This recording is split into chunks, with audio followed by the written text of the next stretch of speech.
It's wintertime and it's still raining. I'm vlogging today.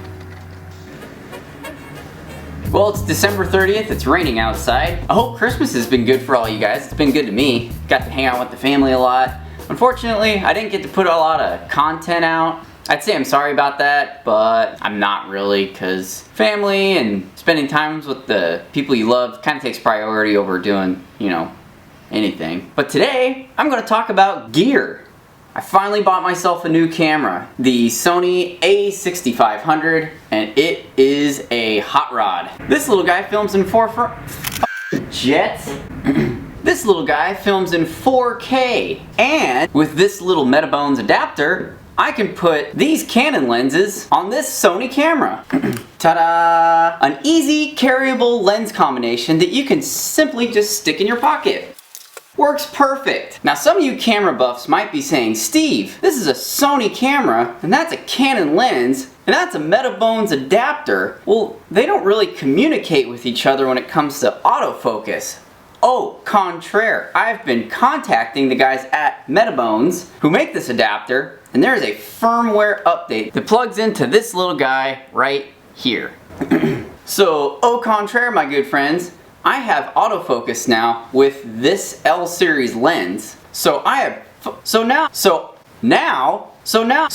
have autofocus while I'm recording video with this Sony camera and this Canon L series lens, and it works perfectly. Very snappy. It's not as fast as a native lens, obviously, because you're merging a Canon and a Sony.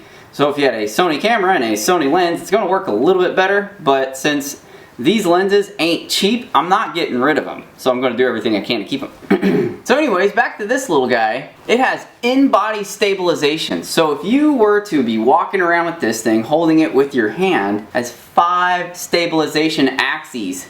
So you can tilt, roll, pan in and out, up and down, and it keeps a more stable shot. You know, you're obviously going to have these little wiggles when you go walking, but it reduces them quite a bit, which is great for a video guy like myself. But if you're also taking pictures and you have one of these giant Hubble telescope lenses bolted onto this thing, when you're taking that picture, the corners of your pictures are going to be razor sharp now, whereas if you were hand holding it, trying to take a picture of a little birdie up in a tree, the entire picture wouldn't be as crisp, but now it is nice. It's got a little tilty flippy screen, and it's a touch screen. Beep, boop, bop, boop. Love this camera. Awesome. Look how small it is. It's as big as Sony finally stepped up their game, and they built a camera that's good for video and pictures. So they buffed up this little camera primarily in the video aspect. So for you guys that are just taking stills, the Sony a6300 will do just fine, and so will the a6000. The Alpha 6000 I believe goes for like 400 bucks now. The 6300 I've seen for 800 on B&H, and this one, but I am thrilled to death to have this little guy.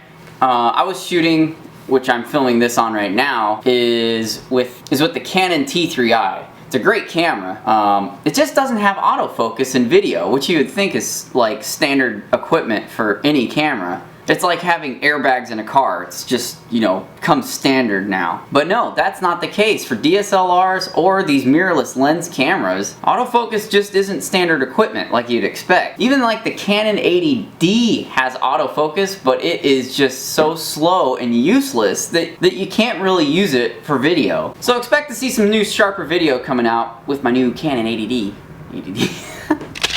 I'm a Sony! Dumbass. So I stepped up my game. Expect to see some higher resolution video coming very soon. And also, as I've shown you guys before, my Canon L series 100 to 400 millimeter big dog is what I primarily shoot a lot of the video that you guys see. I also have a little 50 millimeter lens that I do my up close stuff like what I'm filming with right now. A lot of you camera nerds swear by these things, and they are great. They're cheap.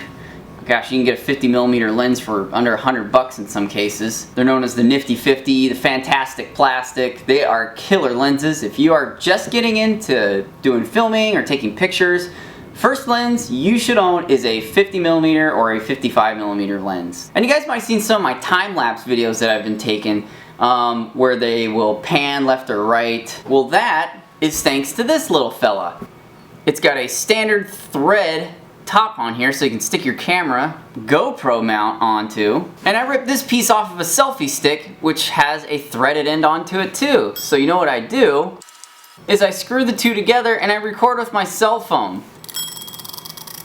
And so this little guy ticks down, ticks down, ticks down, and turning and turning and turning until dinner's ready. Well, this has been my equipment review. I hope you guys liked it. Can't wait for the swells to start coming back in and I can start filming with my new Sony a6500.